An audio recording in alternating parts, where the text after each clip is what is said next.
임금들과 높은 지위에 있는 사람들을 위해 기도하자. 벌써 가을이 되어서 날씨가 많이 서늘해졌습니다. 물론 지금 대기에는 비구름이 있기 때문에 더욱 날씨가 시원해진 느낌을 갖고 있습니다. 오늘 성경 본문 임금들과 높은 지위에 있는 사람들을 위해서 기도해야 된다는 내용을 담고 있습니다. 그래서 오늘 제목을 제가 임금들과 높은 지역에 있는 사람들을 위해 기도하자라고 정하였습니다. 사도 바울이 디모데에게 서신을 썼습니다. 2장의 내용을 보게 되면은 1절 보니까 그러므로 내가 첫째로 권하노니 라고 시작합니다. 사도 바울이 디모데에게 권하기를 내가 첫 번째로 너에게 권하는 것이 있다라고 하는 것이죠. 자, 여러분, 첫 번째로 할 말이 있죠. 제일 먼저 당신에게 꼭 이 말은 해야 되겠다. 그래서 내가 이 말만큼만은 내가 꼭 전해야 되겠어요 라고 말할 때가 있어요. 그런 취지로 내가 첫 번째로 너 디모데에게 권한다 라고 하는 것입니다. 그만큼 오늘 2장에 나와 있는 내용은, 본문에 나와 있는 내용은 사도 바울이 디모데 목회 사역자에게 전하는 데 있어서 제일 중요한 핵심 내용을 지금 밝히고 있다라고 여러분 보시면 되겠습니다. 자, 그래서 이 첫 번째로 권한다는 내용이 무엇인가를 살펴보도록 하겠습니다. 첫 번째, 모든 사람을 위하여 기도하라 라고 권합니다. 모든 사람을 위하여 기도하라. 그런데 그 기도 속에는요, 모든 사람을 위하여서 간구하는 것, 그리고 기도하는 것, 그리고 본문에는, 성경에는 도고라고 되어 있습니다. 도고와 감사를 하되. 그러니까 기도 내용 속에 하나님께 감사함을 표현하는데, 사도 바울은 이상하게 내가 너를 위해서 권한다, 모든 사람을 위하여 기도하라라고 하면 되는데, 모든 사람을 위하여 기도하라는 내용을 간구와 기도와 도고와 감사라는 명사를 포함시켜서 서술하고 있는 것입니다. 그만큼 사도 바울은 모든 사람들을 위한 기도에는 간구의 내용과 또한 일반적인 기도, 그리고 도고와 감사가 포함된 상태에서 모든 사람을 위한 기도를 드려야 된다는 것을 강조하고 있는 것입니다. 첫째, 간구라고 했습니다. 간구. 히브리어 단어에 보면은 마치 한자 단어도 보면은 한자의 하나의 단어 속에 여러 가지 뜻이 있잖아요. 그렇죠? 히브리어도 마찬가지입니다. 한 단어 속에 여러 가지 뜻이 있습니다. 영어도 그렇죠. 여러 가지 내용을, 여러 가지 뜻을 내포하고 있는데, 헬라어도 그랬고 라틴어도 그렇습니다. 하나의 단어에 담겨있는 여러 가지 내용이 있어요. 여기서 간구라고 하는 단어는 영어로 말하면, 영어 성경에는 supplication 또는 petition 이런 두 단어를 각 성경책마다 똑같은 단어를 해석할 때, 그들이 적용할 때 supplication 또는 petition이라는 단어를 썼습니다. 그만큼 이 간구라고 하는 단어의 내용이 여러 가지를 내포하고 있기 때문에 그렇습니다. 그래서 우리나라 말로 말하면 소원하다, 소원. 그러니까 간절하게 소원하라라고 하는 것입니다. 모든 사람을 위해서 기도할 때 막연하게 기도하지 말고 소원하는 마음을 품고 기도하라는 것입니다. 또한 간구라는 내용도 있습니다. 간절하게 구하는 것이죠. 소원의 단계 또한 더 나아가서 간절한 마음으로 구하는 것. 그래서 다른 말로 말하면 우리나라 말로 다른 말로 말하면 간청이라고 말할 수도 있습니다. 간절하게 청하는 것이죠. 하나님께 간절하게 청하는 것. 그리고 호소한다. 호소한다. 애원한다. 애원하는 마음으로. 탄원한다. 재판장이 하나님께 탄원하는 마음으로. 탄원이라는 거 여러분 많이 우리가 재판 과정에서 사용되는 것을 우리가 알 수 있습니다. 또한 청원한다. 다 같은 내용 아니겠습니까? 청원, 탄원, 애원, 호소, 간청, 간구, 소원, 이런 의미를 이 간구라고 해석한 단어에는 이런 뜻들이 담겨져 있습니다. 그래서 모든 사람을 위해서 기도할 때는 막연하게 기도하지 말고 각각 사람들 한 사람 한 사람의 이름을 읊어가면서 여러 사람들을 위해서 기도할 때 그 사람 한 사람에 대한 어떤 특별적인 기도를 해줘야 될 필요성이 있잖아요. 그런 필요성에 대해서 소원하는 마음, 간구, 간청, 호소, 애원, 탄원, 청원하는 마음으로 간구하라고 사도 바울은 제일 먼저 모든 사람을 위해서 간구하라 라고 설명하고 있는 것입니다. 권하고 있는 것입니다. 그 다음에 기도라는 말을 썼어요. 어차피 하나님께 대해서 기도를 하는데 모든 사람을 위해서 기도하는데 왜 또 기도라는 말을 썼을까? 그만큼 앞에 있는 간구라는 단어, 뒤에 있는 도구라는 단어, 그리고 감사라고 하는 단어가 기도 속에 포함되어야 된다는 것을 강조하려고 했던 것 같아요. 그래서 반복적인 내용이지만 기도를 하라고 하는데 모든 사람을 위해서 간구하고 기도하라고 되어 있어요. 간구하는 것과 합하여서 하나님 앞에 기도하라고 이어서 설명하고 있습니다. 세 번째는 도구라는 단어가 나오고 있습니다. 이 도구라는 단어는 이 단어 뜻이 무엇일까? 쉽게 이해하기가 좀 어렵죠? 이 도구라는 단어도 청원한다라는 뜻을 포함하고 있어요. 청원한다. 그리고 중재한다. 중개한다. 그리고 이 단어에도 탄원이라는 뜻이 담겨 있습니다. 그러니까 간구란 단어와 이 도구란 단어 속에는 중복적인 것이 청원, 탄원 이런 내용들이 포함되어 있어요. 그런데 그 외에 간구에 포함되지 않은 내용이 뭐냐면 중재와 중개예요. 그래서 이 도구란 단어를 해석할 때 영어로는 인터세션인데 우리가 이해할 수 있는 말로는 중보기도한다. 중보기도한다. 누군가를 위해서 하나님과 그 사람 사이를 하나님과 어떠한 사람 요 사이를 위해서 기도해 주는데 중재해 주는 거예요. 중재. 아직 알지 못하고 하나님 뜻대로 살지 못하는 경향이 있잖아요. 그래서 하나님께 이 사람이 직접 기도를 하고 깨우쳐야 되는데 내가 중간 입장에서 이 사람을 위해서 하나님께 호소하고 하나님께 납득시키고 이해시키고 설명하고 도와달라고 하는 그런 내용을 내가 중재해주는. 그래서 이 도구라는 단어를 중재한다 또는 중개한다. 그래서 중보기도라는 말로 표현하면 이해하기가 쉽습니다. 우리는 중보기도라는 말을 많이 썼어요. 그런데 이 중보기도라는 의미가 바로 이 도고라는 단어에 포함되어 있다. 이런 도고라는 단어를 통해서 우리가 하나님 앞에 많은 사람들 위해서 기도할 때 중재하면서 기도해 주는 것 중보기도라고 해석하면 되겠습니다. 마지막으로 감사하라라고 되어 있어요. 모든 사람을 위하여서 감사하라. 기도 내용 속에 감사하다라고 하는 감사의 내용이 포함되어야 된다고 하는 것입니다. 과연 그렇습니까? 우리가 누군가를 위해서 기도할 때 중보기도를 할 때 누군가를 위해서 기도해 줄 때에 감사의 내용을 포함하면서 기도한 적이 있습니까?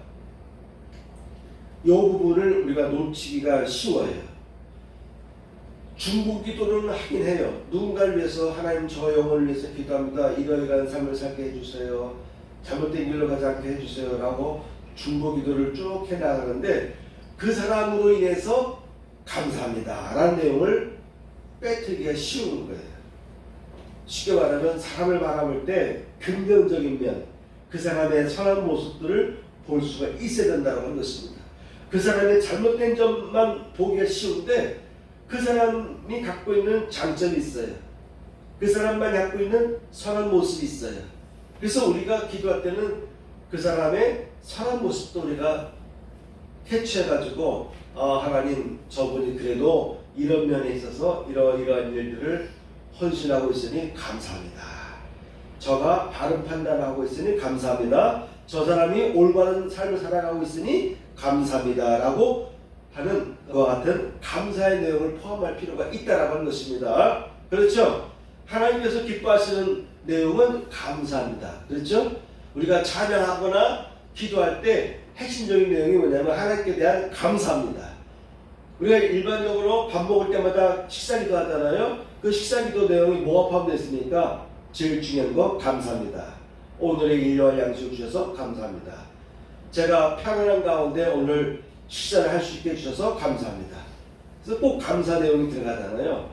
그런데 식사 기도할 때는 감사하는 기도 내용이 들어가기 쉬운데 일반적으로 누군가를 위해서 기도할 때, 모든 사람을 위해서 기도할 때는 감사보다는 그 사람들의 문제점들이 우리에게 빨리 포착되기 때문에 이런 분들 이런 생활을 살지 않게 해주세요.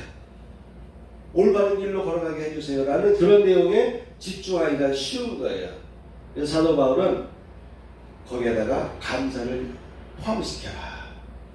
그러니까 사람을 바라볼 때 그 사람에게 있어서 긍정적인 면, 긍정적이고 선한 모습을 볼 수 있어야 되고, 즉 그에게 긍정적이고 선한 모습을 그가 나타내고 있고 표현하고 있는 것에 대해서 우리는 감사해야 된다.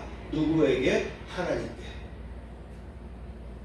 그래서 우리가 기도할 때는요, 감사의 내용을 포함시키는 것이 중요하다고 하는 것입니다.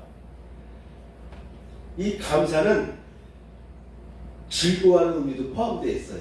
즐거워하는 의미도 포함되어 있습니다. 그래서 우리가 감사할 때는 즐거워하는 마음으로 감사합니다 라고 해야 돼요. 즐거워하는 마음이 없이 감사합니다 라고 하는 것은 형식적이잖아요. 마지 못하는 것이잖아요. 이왕이면은 즐거워하는 마음으로 감사합니다. 어떻게 해요? 지금 저 사람들, 내가 기도하고 있는 이 사람들에게 있어서 선한 모습이 있는 것에 대해서 하나님 감사합니다. 그래도 저분에게 이런 선한 모습이 남아있네요. 그래도 저분이 세상으로 끌려가지 않냐고 휩쓸리지 않냐고 그래도 저에게 좋은 점들이 있게 하시니 아직도 좋은 사역을 하게 하시니 감사합니다 라는 기도 내용을 꼭 포함하면서 모든 사람을 위해서 중보 기도할 때 하시기를 바랍니다. 두 번째입니다. 두 번째, 특히 임금들과 높은 지위에 있는 사람들을 위해 기도하라입니다. 사도 바울이 말하잖아요. 첫째로 권하는데 모든 사람들을 위해서 간구와 기도와 도구와 감사를 하되 라고 되어 있죠. 이 말은 강조죠. 기도를 하긴 하는데 특별히 라는 의미를 포함시켜서 본문을 보시기 바랍니다. 하되 특별히 2절 임금들과 높은 지위에 있는 모든 사람을 위하여 하라. 임금들과 높은 지위에 있는 모든 사람을 위하여 하라.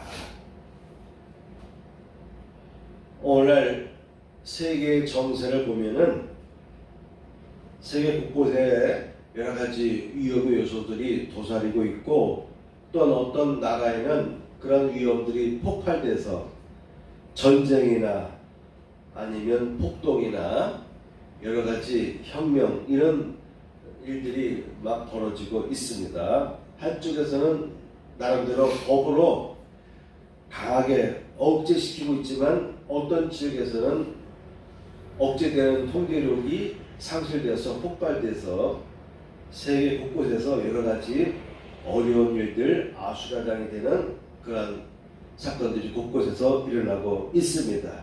왜 그럴까요? 왜 그럴까요? 오늘날은 각 나라마다 총리가 나라를 이끌어가든지 또는 대통령제에서는 대통령이 이끌어갑니다. 공산주의 국가에서는 주석이라고 하는 리더가 핵심이 돼서 나라를 이끌어가기도 합니다. 요즘에 네팔 지역에 대한 그 폭동을 보니까 난 요즘에 알았어요. 네팔이 공산주의 지도자들이 이끌어가고 있다는 것을 나는 몰랐어요. 뉴스를 통해서 보니까 공산주의 정권이 몰락하는, 그리고 그들이 나름대로 특정적인 사람을 세워서 나라를 이끌어가도록 세우는 그런 내용을 볼 때 네팔이라는 나라는 공산주의 단체에서 정파에서 나라를 이끌어갔구나. 일단 뉴스 나온 거 봐서는 공산당 지도부가 쫓겨나는 그런 내용으로 되어 있네요. 그래서 여러 당 중에 하나의 공산당이 있어서 나라를 이끌어가고 있었는지 어쨌든 네팔에서 예기치 않게 늘 세상에서 조용하던 나라잖아요. 그죠?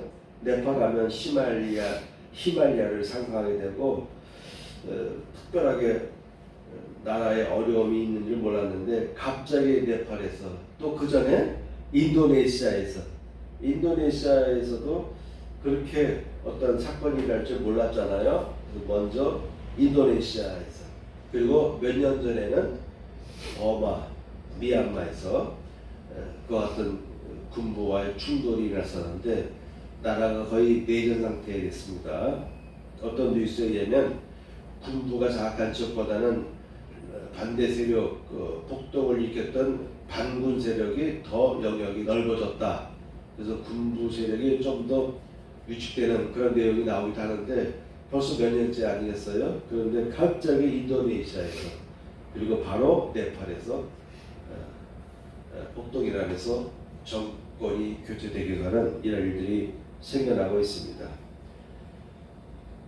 우리나라를 보더라도 한 사람 대통령이 또는 국회의원 한 사람들이 나라를 이끌어가고 있는 강요들이 어떠한 마음을 갖고 있느냐에 따라서 나라가 혼선에 빠질 수가 있고 뒷걸음질 칠 수가 있고 일반 시민들은 모르는데 시간이 지나고 났더니 뒤늦게 아는 거 아니겠습니까? 그래서 지난번에도 미국에 건너가서 원자력에 관계된 50년 동안 미국의 통제하에 있는 것을 가서 사인하고 오지 않았습니까? 그래서 그런 뉴스를 보니까 모든 특고권은 20년까지가 유효기간이라고 그래요. 그러면 지금 원자력은 미국에서 그 특고권 가지고 자주우지할 상황이 아닌데 그런 특고권을 가지고 우리가 수출할 때 거기에 끼어들어서 기술료를 내라, 특허권 사용료를 내라 뭐 이런 식으로 압박을 하는데 우리나라 가서 덜컹 50년 동안 사인을 하지 않았습니까? 이와 같이 한 나라의 높은 직위에 있는 사람들이 국민을 위하고 민족을 위해서 할 것을 하고 포기할 것을 포기해야 되는데 해서는 안 될 사인을 해가지고 우리나라가 원자력에 있어서 50년 동안 미국에게 여러 가지 압력을 받을 수밖에 없는 경제적인 압력이죠. 수출도 제대로 할 수 없는 노예적인 상황에 놓인 거 아니겠습니까? 거기다가 요즘에 우리나라에서 개발하고 있는 것이 우라늄이 저농도의 우라늄으로 만든 원자력 소형 원자로를 만들어서 그래서 개발하고 있는데 그것까지도 미국에게 50년 동안 눈치를 보면서 미국 기술을 도용했나 안 했나를 심사를 테스트를 받아가면서 하도록 사인하고 왔어요. 완전히 나라를 넘긴 거 아니겠습니까? 그러니까 일본 시대 나라가 우리가 일본 앞잡이들에 의해서 침입해서 넘어갔다고 하는데 이게 오늘날도 벌어지고 있는 거예요. 나라의 여러 가지 경제적인 이익적인 것을 그냥 다 내어다 주는, 지금 특히 미국 같은 경우는 우리나라에 대해서 여러 가지 압력을 가하고 있지 않습니까? 주둔하는 것에 대해서 주둔비를 많이 내라고 하기도 하고, 최근에 일련의 사태를 보면 우리나라 그 기술진들이 가가지고 미국 사람들에게 다 전수해 주라고 하는 그런 내용이 트럼프 통해서 나왔는데, 자기들은 이런 기술에 대해서 가르쳐 주지도 않고 쓰는 거에 대해서 기술 쓰는 거에 대한 사용료를 내라고 하면서 우리나라 사람들은 기술자들이 가가지고 미국 국민들에게 전수해 줘 달라고 하는 그런 어처구니없는 내용들이 벌어지고 있습니다. 그래도 지난번 그 한미 정상 때 보면은 대통령이 사인을 안 했다라고 하죠. 사인 안 한 것이 잘한 것이죠. 이와 같이 국가를 위해서 지도자가 높은 지위에 있는 사람들이 어떻게 했느냐에 따라서 그 나라 국민의 경제적으로 사회적으로 엄청난 영향을 끼치고 있다는 것을 보게 됩니다. 그래서 여러분, 이전에 나와 있는 임금들과 높은 지위에 있는 모든 사람을 위하여 기도하라는 내용은 오늘날에도 적용이 됩니다. 지금은 왕이나 임금이 다스리는 시대가 아니잖아요. 우리나라에 보면은 조선 말기에 보면은 여러 가지 폭동이 일어나지 않습니까? 그래서 모든 사람들이 노예나 신분에 차별 없이 평화롭게 다 대등한 가운데서 살아가는 그와 같은 비전을 꿈꾸고 폭동이 일어나게 됐는데 다 진압되었죠. 그런데 지금 오늘날 전 세계 보면 특히 대부분의 민주주의 국가를 보게 되면 그토록 원하던 모든 사람들이 차별받지 않고 양반과 상놈, 신분의 노예 이런 차별 없이 모든 사람들이 이제는 투표권을 가지고 투표할 수 있는 이런 시대가 되었어요. 누구나 다 나라를 향해서, 대통령을 향해서 자기 주장을 외칠 수도 있고 반대 의사를 표할 수도 있는 이런 시대가 됐습니다.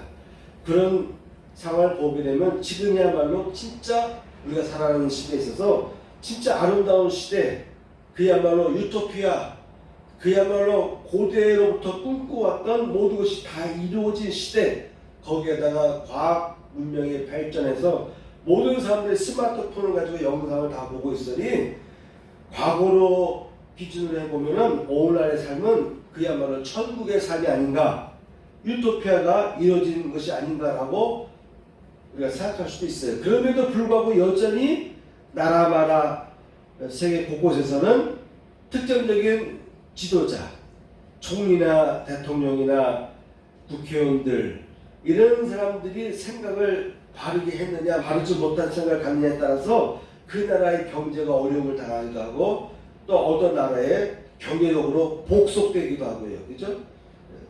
예속되기도 하고 또한 전쟁과 전쟁이 일어나서 나라의 영토를 잃거나 얻거나 하는 일들이 지금도 일어나고 있다고 하는 것입니다.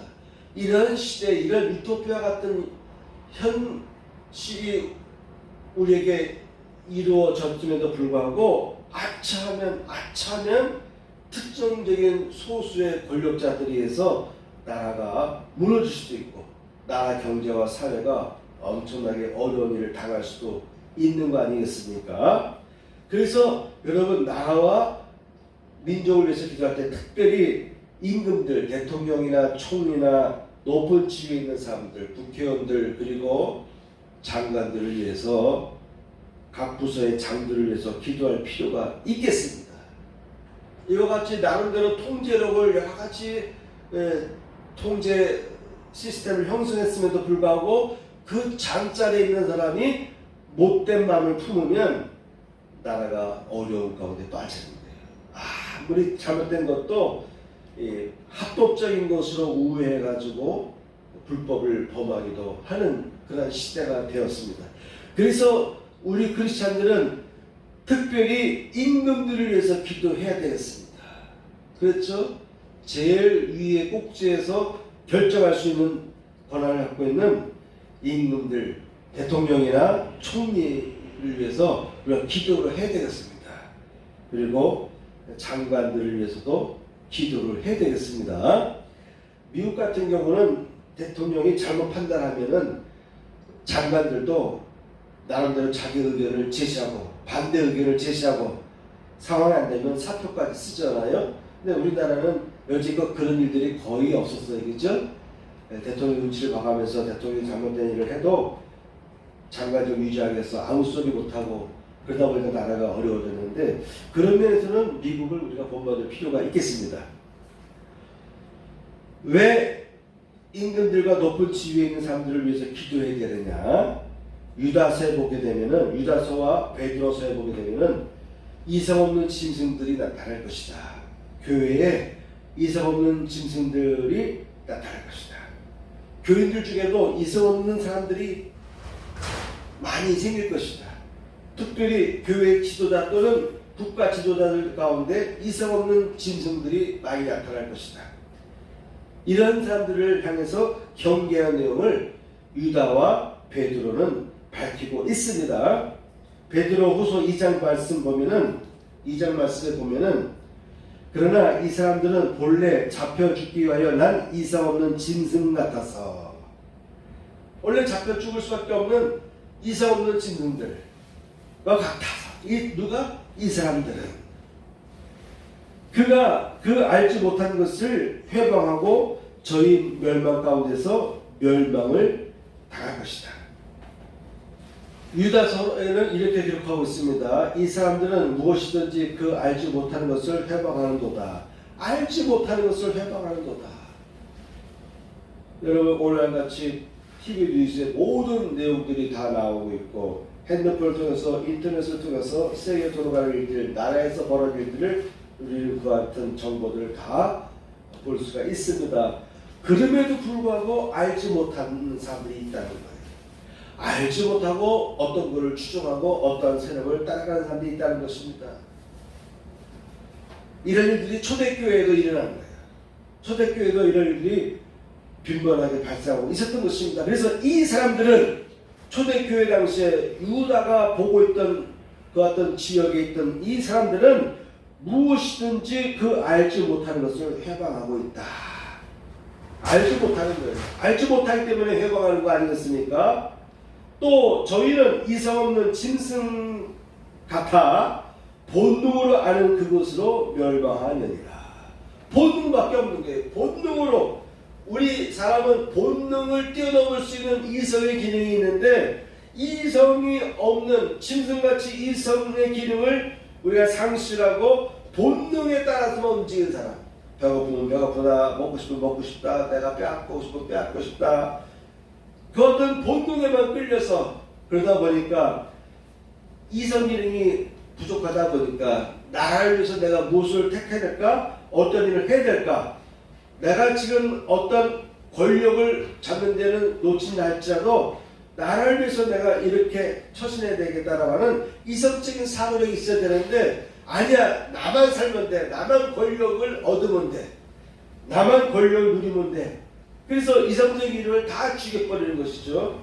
그래서 나라와 민족을 위해서 희생하기보다는 자기의 권력을 위해서 모든 것을 다 부정해버리거나 소멸버리는 그런 일들이 오늘날도 벌어지고 있는데, 초대교회 당시에도 똑같은 내용이 벌어지고 있었던 거 아니겠습니까? 그래서 유다와 베드로는 이런 사람들에 대한 묘사에 있어서 이성이 없는 짐승 같다라고 말한 것입니다. 계시록에 보게 되면은 짐승이 나온다. 내가 보니 바다에서 한 짐승이 나오는데 뿔이 10이요 머리가 7이라. 성경에서 구약이나 신약에서 짐승은 어느 나라의 권력을 갖고 있는 특정적인 인물을 말합니다. 막강한 권력을 갖고 있는 지도력 위에 있는 통치자, 그와 같은 권력을 갖고 있는 어떤 특정적인 사람을 말할 때 그 사람의 이름 말할 수가 없어서 짐승이라고 표현하고 있습니다. 그래서 마지막 시대에 한 짐승이 나온다. 나라를 어지럽히고 믿는 성도들을 힘들게 하고 핍박하는 그런 짐승들이 나올 것이다 라고 예언하고 있습니다. 그래서 여러분, 우리는 나라를 위해서 기도할 때 특별히 높은 지위에 있는 임금들과 권력자들을 위해서 기도할 필요가 있겠습니다. 특별히 그런 사람들 중에 지금 지도자들 중에 그나마 타락하지 않고 그나마 제대로 나라를 이끌어가고 있다 한다면, 제대로 나라를 이끌어가고 있다고 한다면 그것에 대해서 우리는 감사할 필요가 있습니다. 너무 부정적으로 볼 것이 아니라 그래도 나라를 엉망으로 만들지 않고 그래도 나라를 어느 정도 끌고 가는 모습에 대한 선한 모습은 우리가 인정하고, 하나님 그래도 이 나라가 지금 이 나라의 지도자들이 많이 타락하지 않고 그래도 나라를 어느 정도 끌고 가고 있는 것에 대해서 감사할 필요가 있습니다.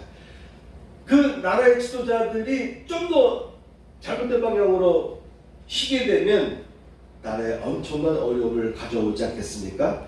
그런 면에서 우리는 긍정적인 면도 생각해 가면서 감사의 기도를 할 필요가 있겠습니다. 초대교회 시대에 보면은 벌써 로마에는 네로가 등장하지 않습니까? 네로 같은 사람을 짐승으로 이해하시면 되겠습니다. 그리고 중세 시대에는 루터 같은 종교개혁자들은 교황을 짐승으로 봤어요. 666으로 이해했습니다. 그래서 개신교와 천주교 간에 종교전쟁이 발생해서 많은 사람들이 죽기도 했습니다. 그만큼 그 당시에는 캐톨릭에서는 개신교를 악의 세력으로 봤을 것이고, 개신교에서는 캐톨릭을 또한 악의 세력으로 봤을 거예요. 그래서 교황을 짐승 666으로 이해할 수 있었고 또한 비판할 수 있었던 것인 것 같습니다. 그리고 근대에 이르러가면서 공산주의가 발생하잖아요. 공산주의가 일어나면서 종교는 인민의 아편이다라고 하는 마르크스의 이러한 사상들이 공산주의에 퍼지면서 공산주의 국가는 기독교를 타락합니다. 부르주아 부유한 사람들을 타락했지만 같이 타락된 대상은 종교인이었어요.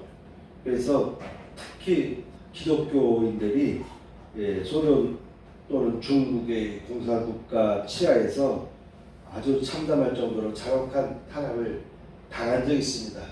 그런 면에서 보게 되면 이런 스탈린이라든가 마오쩌둥 같은 이런 문화혁명을 일으켰던 이런 공산주의 지도자들이 짐승같이 보일 수도 있겠습니다. 나름대로 저들은 이상 없는 짐승 같다라고 볼 수도 있겠습니다. 그리고 히틀러가 등장하지 않았습니까? 히틀러 같은 경우도 짐승으로, 또한 짐승 같은 인물로 볼 필요가 있겠습니다.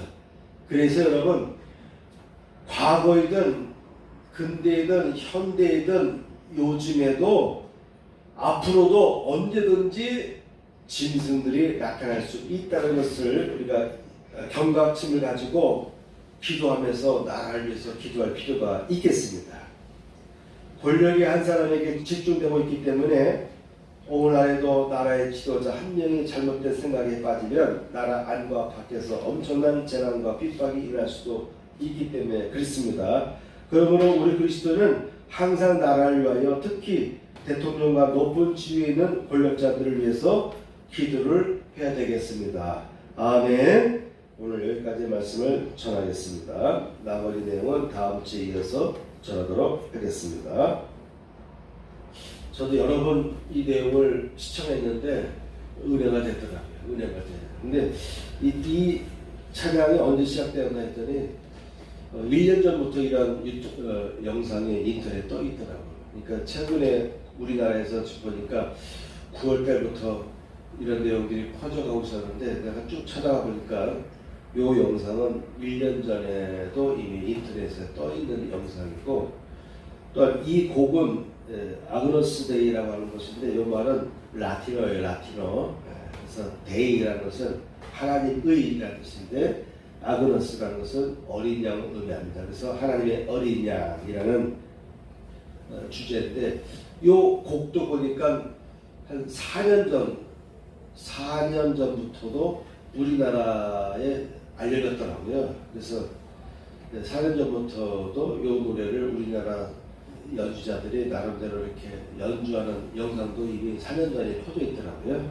그런데 작년에 미국에서 5만 명 정도 규모의 청년들이 모여서 찬양을 하는데 바로 이 아그노스데이라는 단어, 이 찬양곡을 가지고 영상에는 한 17, 8분 정도 되거든요. 17분, 18분 정도 되는 소요되는 영상인데 물론 그 집회 중에 일부를 찍은 거겠죠. 엄청 은연하대요. 그런데 특징이 뭐냐면은 이 노래는 누구든지 따라 부를 수 있는 노래더라고요. 그냥 단순해. 곡이 단순해. 그리고 가사도 단순해요. 주님은 어리냐, What is the Lamb 해가지고 주님은 어리냐, 또 하나님은 얼마이티 하면 전능을 의미하거든요. 하나님은 전능, 그리고 주님은 더러는 is holy, holy. 몇 마디 안 되는 내용 가지고 반복해서 그렇게 오랜 시간 동안을 부르는데 그 청년들이 전부 다 가사에 집중하고 오늘 기도 내용 설명에서 표현한 것처럼 간구, 도고, 감사 이런 내용들이 다 포함되어 그런 기도를 청년들이 하고 있는 것 같아요. 나름대로 다 눈을 감거나 뜨거나 내용은 간단한데 가사를 간단한데 간절하게 부르는 모습 보면서 상당히 은혜스럽더라고요. 근데 단지 아쉬운 것은 이렇게 단순하고 간단하면서도 오직 주님만을 위한 영광 돌리는 거예요. 주님만을 높이는 찬양곡인데 그런 찬양곡 참 고상하잖아요. 고상하고 감미롭고 그래서 우리가 집중하게 되는데 조금 아쉬운 것은 이런 내용 속에 주님의 통치가 들어가야 돼요. 그런데 이 통치가 어떻게 들어가야 되느냐? 의롭게 통치되어야 되는 내용, 예? 나라가 바로 서야 되는 내용, 거기까지 이어져야 됩니다. 그래야 찬양이 완벽해져요. 그런데 대부분 찬양곡은 나라의 다른 길에 대한 내용은 거의 포함되어 있지 않고 그저 하나님께 영광 돌리는 내용만 되어 있는데 그런 면에서 이렇게 많은 청년들이 기도할 때 미국에서 이렇게 보여줬다면 미국이 바른 길로 가도록 기도하는 내용들도 포함될 필요가 있는데 그런 내용들은 빠졌다고 하면 좀 아쉽지만 그럼에도 불구하고 오늘 저 미국 사회에서 저렇게 순수하게 5만 명이 모여서 오직 주님만을 높이는 찬양했다는 것은 대단한 사건이다. 하나님은 미국을 때에 따라서는 10년 단위 또는 30년, 40년 주기적으로 부흥을 일으키세요. 대학가에 10년 전에도 10년도 안 됐을 거예요. 몇 년 전에도 대학가에 그런 부흥이 일어났던 적이 있거든요. 그래서 미국을 위해서 기도를 해야 되겠습니다. 미국의 지도자를 위해서 기도해야 되겠어요. 엉뚱한 생각, 잘못된 판단하지 않도록 나라의 지도자를 위해서도 기도할 필요가 있겠습니다. 미국이 잘못되면 우리나라도 어렵잖아요. 그래서 미국의 하나님께서 틈틈이 미국의 부흥의 영을 부어주시고 계신데 특히 나라의 지도자들이 잘못 판단하지 않도록 세계를 위해서 헌신할 수 있는 나라가 되도록 우리가 기도를 해야 되겠습니다. 할렐루야. 하나님 아버지, 이 시간에도 하나님 앞에 귀한 예물들이 봉헌되었습니다. 11조를 드린 각 신령마다 11조의 복이 부어지게 하여 주옵소서. 감사의 예물과 주의 예물도 금양하여 주시고 한 주간도 우리 모두가 하나님의 은혜 가운데에서 승리하며 살아갈 수 있도록 축복하여 주옵소서. 이제는 우리 구주 예수 그리스도의 은혜와 하나님 아버지의 극자신 사랑과 성령님의 감동감화 역사하시니 이 자리에 참여한 성도를 위해 함께 하시기를 축복하옵나이다. 아멘.